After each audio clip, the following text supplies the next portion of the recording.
قرآن کا حسن ہے، یہ کلام کی بلاغت ہے۔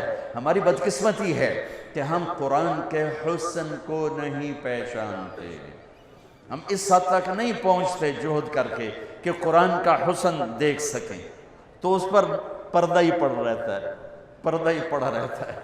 تو یہ ہمارے سارے بچے اور میں مجھ سمیت ہم ایسے ہیں کہ اللہ نے ہمیں قرآن کے ساتھ جوڑا، حدیث کے ساتھ جوڑا، اس کا احسان ہے، لیکن ہمارے پاس وہ بینائی نہیں جس سے ہم حسن قرآن کو دیکھ سکتے، حسن حدیث کو دیکھ سکتے۔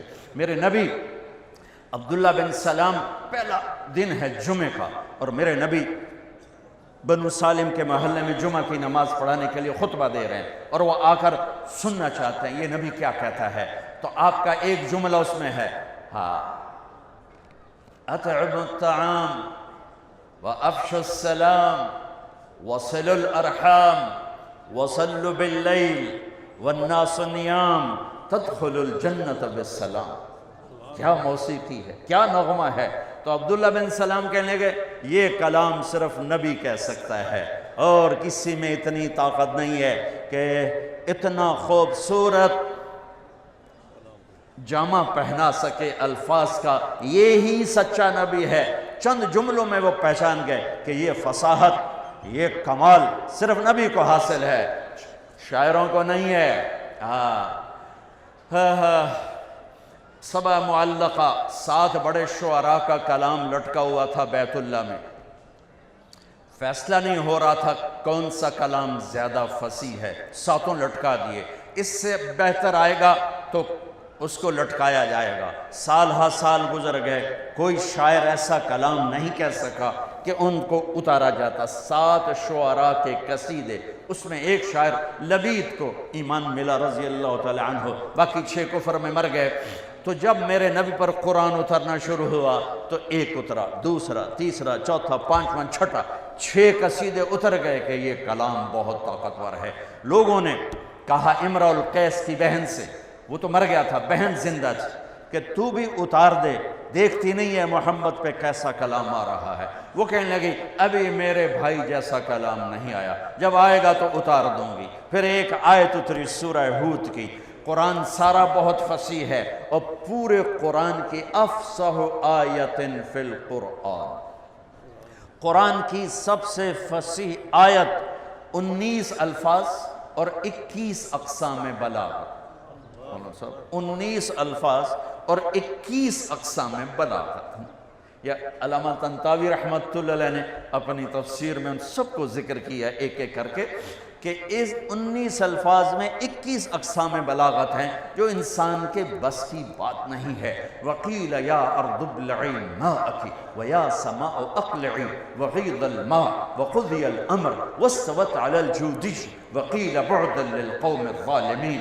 یہ آیت 19 الفاظ، 21 اقسام بلاغت۔ تو یہ آیت اتر، امرؤ القیس کا قصیدہ چمک رہا تھا، قفا نبک من ذکرى حبیب ومنزل بسقط اللواء بین الدخول فحوملی ففوضع فالمقرات لم يعفر اسمها لما نسجتها من جنوب وشمعلی ترى بعر الأرآم في عرصاتها وقيعانها كأنه حب فلفل كأني غداة البين يوم تحمل لدى سمرات الحي ناقف حنظلي وقوفا بها صحبي علي مطيهم يقولون لا تهلك أسنة جملي وإن شفائي عبرة مهراقة فهل عند رسم دارس من معول ففاضت دموع العين مني سبابة على النحر حتى بل الدمع محملي۔ یہ اس کی ابتدا ہے، یہ عالی شان قصیدہ ہے جو امرؤ القیس کا ہے۔ جب یہ آیت آئی تو اس کی بہن نے کہا اس کلام نے میرے بھائی کے کلام کو توڑ دیا ہے، اور جا کر قصیدہ اتار دیا کہ وہ حسن کلام کو جانتے تھے۔ میرا دکھ یہ ہے ہم نہیں جانتے۔ مجھے یہ چیز سب سے زیادہ تڑپاتی ہے جب کبھی کوئی کتاب سامنے ہوتی ہے کہ ہائے کاش کہ ہم اس کے حسن سے پردہ اٹھا سکتے اس کا، چونکہ یہ ایمان بالغیب نہیں، یہ ایمان بالمحسوسات میں سے ہے کہ قرآن کا علم حسی ہے، محسوس ہونے والی چیز ہے، محسوس ہونے والی چیز ہے۔ عبداللہ بن مقفع ایک ایرانی عربی کا بادشاہ تھا، اور عرب بھی اس کے سامنے گھٹنے ٹیکتے تھے، پارسی تھا۔ تو لوگوں نے اس سے کہا غیر مسلم کہ تو قرآن کے مقابلے میں کلام لکھ، تیرا گھر سونے چاندی سے بنا دیں گے۔ انہوں نے کہا مجھے 1 سال کی مہلت دو۔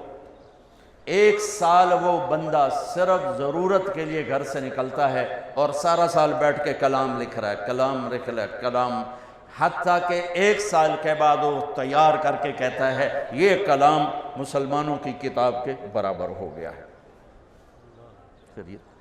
تو